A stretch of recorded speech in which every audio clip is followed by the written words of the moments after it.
Terry Pack back in the Den master rejoining us. Kind of quiet around here, all the kids are gone, but you had a message for the kids leading into this holiday season. Yeah, I mean, we practiced this morning, got everybody on the road, and really for us, we want them to understand it's a time to reset, refocus, kind of recover injury-wise, but we don't want them to relax because this is the time of year that you either catch up or fall behind. And realistically, there's going to be other people go home and do nothing. And this is an opportunity for them to be able to go out and catch those people that are home doing nothing. But if you decide to be one of those people doing nothing, somebody else is going to catch you. Yeah, and you're going to catch on to that pretty quick when they come back. You can probably tell if they've kind of dogged it out a little bit. We'll know in the first practice. The first practice back literally is as miserable as our first practice to start the season. So we're going to find out right away.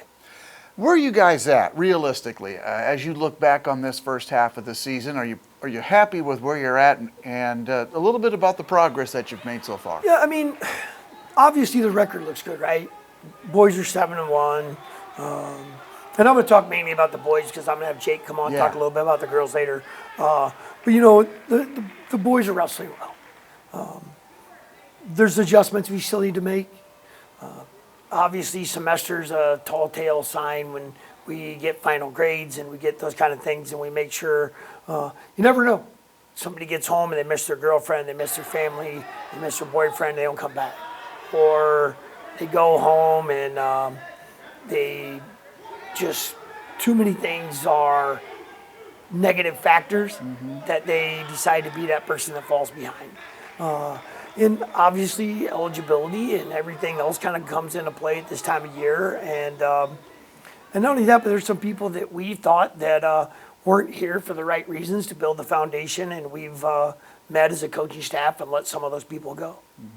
You built enough depth into this program or not as you came into it, so you're still going to be able to put out on the mat some pretty good folks. Yeah, I mean, we're going to put out a good product. There's a couple weights that we needed to make some changes on, and we decided to make those changes. And if we have to give up a little or give a kid that maybe wasn't the guy a chance to be the guy, then I'm okay with that, because that means those people are here for the right reasons. And I can't look everybody else in the eye that's doing the right thing and tell them it's okay to do the wrong thing. We got to let some of those people go, and if it means sacrificing a loss here or there because of it, I'm all good with it. Where do you go from here? You've assessed where you're at. What are some of the goals coming into this back end of the season? Well, I mean, we have some real things that we need to get figured out at national duels. We're going to have to figure out where we're going with some lineups. We've got a couple people that are eligible now that were ineligible for semester due to their transfer. They're going to be immediate impact kids.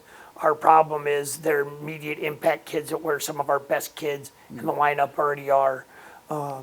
So, I mean, realistically, we're going to be able to make a lot more decisions at the end of January. It's a good problem to have. We've got great depth from 33, 41 that we got to have some things figured out at, and I think we will.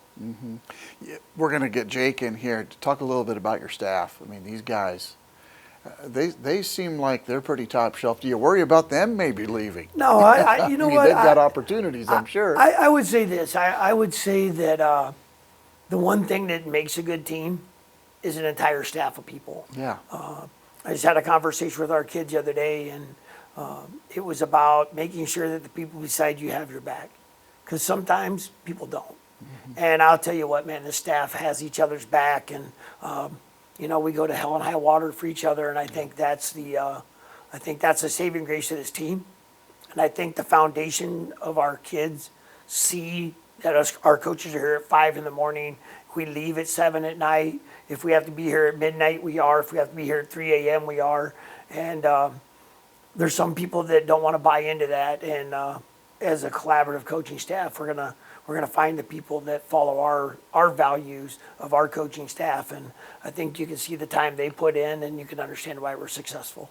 Yeah, we've talked about the kids maybe taking a little bit of a break but not shutting it down. How about the coaches? Is there ever a time when you get a chance to just kind of disengage? Honestly, this is probably going to be our busy time. Really? We're gonna spend tomorrow recasting that recruiting piece for next semester. And then we'll be a lot of the time doing that. We're going to be making a trip to the Wonder Woman tournament late December in Missouri, one of the largest women's tournaments in the country.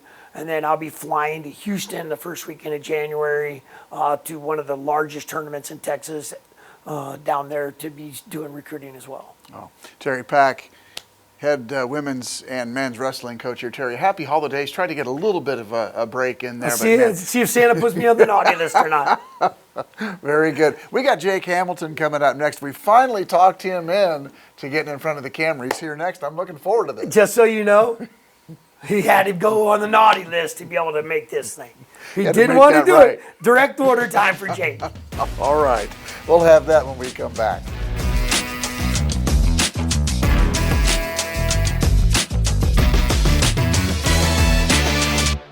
We're back in the den. Jake Hamilton joining us. Jake, your maiden voyage in front of the camera, and I've been looking forward to getting you in here.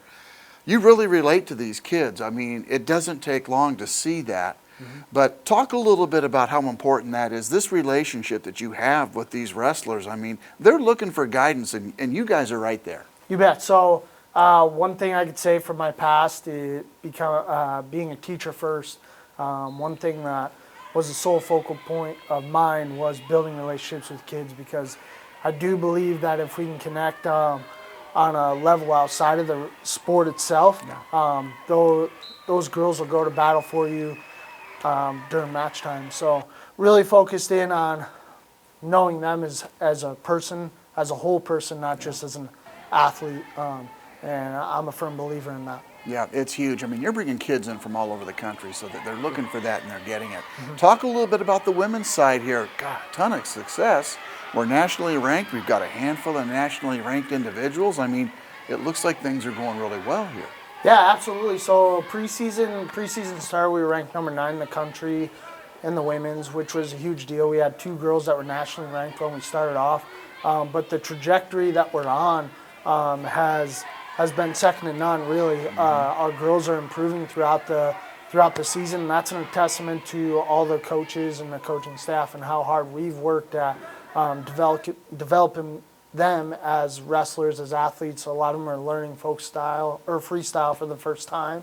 And so it's been an adjustment, but along the way they've really grown into the new style and have adapted really well. And in the last rankings, we had 2 other girls reach the rankings, and we just had another one on the rise, beat number 7 ranked girl from Trinidad. So hoping to have another girl in the rankings here shortly. Wow. And it's been really exciting to watch them grow and develop and get better on the mat. You know, this transition to a new style of wrestling, I mean, that to me would seem like that would take quite a while, but like you're saying, they really picked up on this. Absolutely. That's a beauty about women's wrestling, I think. I think it's still really new, and I think they're really eager to learn, and so it's actually been a really easy adjustment because the sport of wrestling is so new to women still, and so it's been really cool to watch them kind of battle through some of those adversities and kind of open their minds to a new style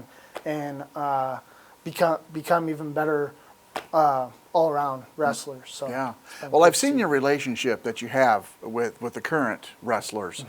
And then I've also seen you in the office back there on recruiting visits as well. Is that something you like to do? I'll bet you're really good at that. Absolutely. So a little bit about my background. You know, I helped on the women's side of things, a lot on the AAU and Nebraska USA wrestling side of things. Helped with some dual teams, high school dual teams, and I really have gotten a chance to know a lot of girls throughout the state of Nebraska. And then, you know, once we go out and we compete, we get to see the Iowas and the Kansas and the South Dakotas. And so it's really broadened the horizons as far as being able to kind of see the top talent, at least in the Midwest. And it's really helped in the recruiting process. You know, I know one of our first visits, you know, we were going into our wrestle offs, and we brought in nine or 10 women, I think. Yeah, you were back in that office quite a bit. So definitely stayed pretty busy, and it's been a joy. I actually really enjoy doing that, finding the diamonds in the rough and the girls you think are going to come out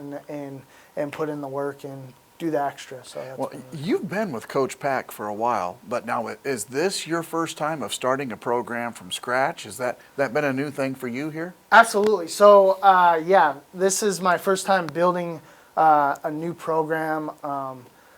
But I'm a numbers guy, huge numbers guy.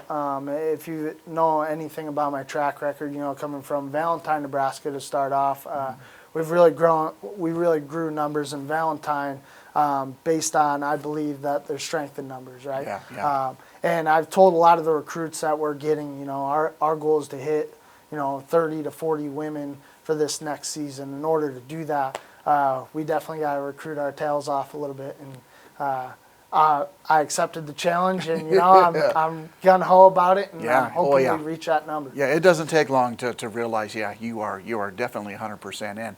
You know, we were talking about the break. You're a young man, young family, young children. How do you balance work, family, especially here during the holidays? Well, I really got to give a shout out to, you know, my wife. She kind of locks it down at home. Honestly, she's We need number 'em. one supporter. You know, she's on the front lines. Really, I give her kind of all the credit as far as family Absolutely. goes. Obviously, I've been trying to learn how to juggle the wrestling scene, college wrestling Yeah. scene with the family scene, and was able to get away and go to a wrestling tournament with my daughter. That's 9, Grayson. wow. We went yesterday, so got to get away for a minute and Yeah. spend some time with her, just dad and her, and that was really cool. And obviously, the next 10 days, you know, I'll be probably stay-at-home dad while I'm recruiting and doing all Yeah. that from back home. So Yeah. that'll be fun to have a couple days off and you know, enjoy time with Yeah. the family when I can. Absolutely. And we always invite people to watch the social media channels, and the edits that you see, those are coming from you. And it's really impressive to watch what you're doing on that front. For a lot of folks, that's a full-time job Sure. within that realm itself. So Jake Hamilton joining us. Jake, keep up the good work. Thanks, Steve. Really looking forward to the back end of the season here to see how this thing's going to Absolutely. pan out. But I think, like you're saying, the trajectory is definitely on the up and up. It's going to do it for this time on The Den. We will see you next time.